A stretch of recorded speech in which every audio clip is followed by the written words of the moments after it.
Welcome back, fight fans. Welcome back. Let's just dig right into it. This is very interesting. According to BoxingScene.com, Canelo Alvarez recently did an interview, and in reference to Gennady Golovkin, he stated that he'd be happy to give, Gennady Golovkin a third fight, but if he has a belt. Let's just dig into his comments.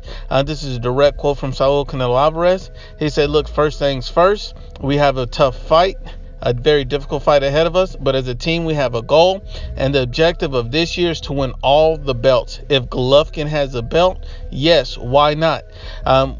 We've given the fans two beautiful fights, great fights. Why not a third? So, we've all known that Canelo Alvarez would fight Triple G in a third fight. We've known this. We've known that this has been a lot of speculation. We've known this is the reason why Triple G has went to the zone. We've known these things. But what we really didn't realize was that Canelo Alvarez would typically want to fight Triple G if Triple G has a belt.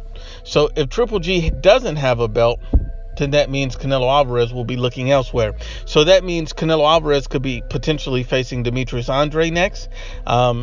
But also, Canelo stated that he'd fight 3 times this year. So Danny Jacobs is the first fight.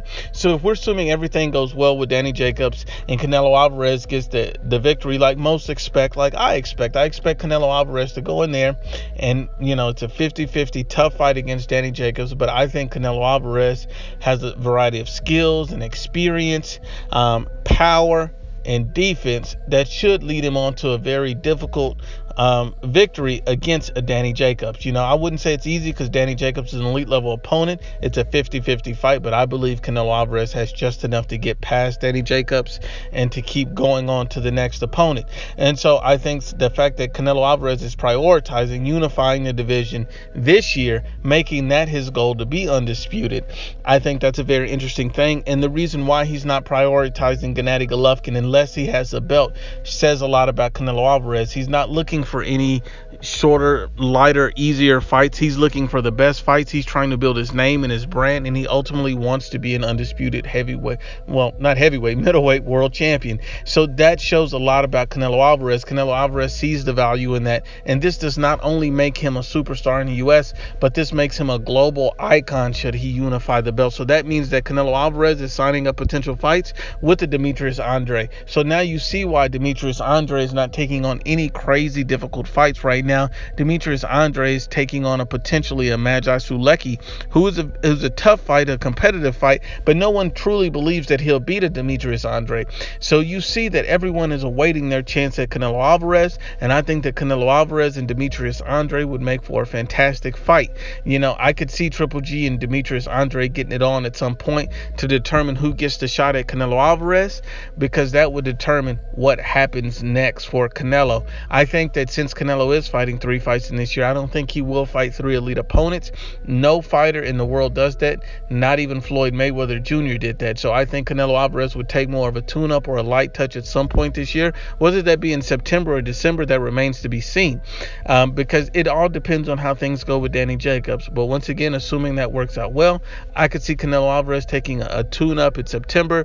And when I say a tune-up, I'm talking about a guy like a Jamal Charlo, a guy that's not on the elite level, a guy that is a top 10 middleweight, but no one that's impressive, no one that has a significant resume, just a thorough, tune-up type of challenge for Canelo Alvarez. I think that's the type of fight he'll take at some point this year. Whether he takes it in September or December, that remains to be seen, but I can see the logic in that because, no one's fighting elite fighter after elite fighter after elite fighter. Canelo Alvarez fights consistently, and he consistently fights top-level fighters, but, just like any and every other fighter, he's going to take a tune-up here and there, because even if you look at it, 2 tough fights against Gennady Golovkin, then he takes a tune-up with the Rocky Fielding, but Rocky Fielding was a competitive fighter because, a lot of guys give him grief for that, but Rocky Fielding was a top 10 fighter, was a world champion, and was at a higher weight class. So you can't discredit Canelo for getting that victory. It's not like Canelo Alvarez did what Errol Spence Jr. did, fought a guy moving up 2 weight divisions, a guy with no belt.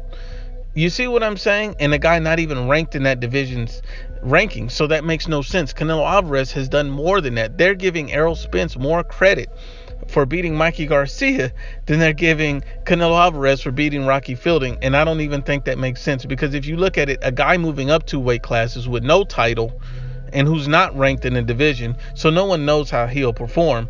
And Spence still couldn't stop him. But on the reverse end, Canelo Alvarez stops a guy who's a weight division higher than him, who's in the top 10, and who also has a world title. That shows a lot, and you have to also understand the double standard in boxing when it comes to these things.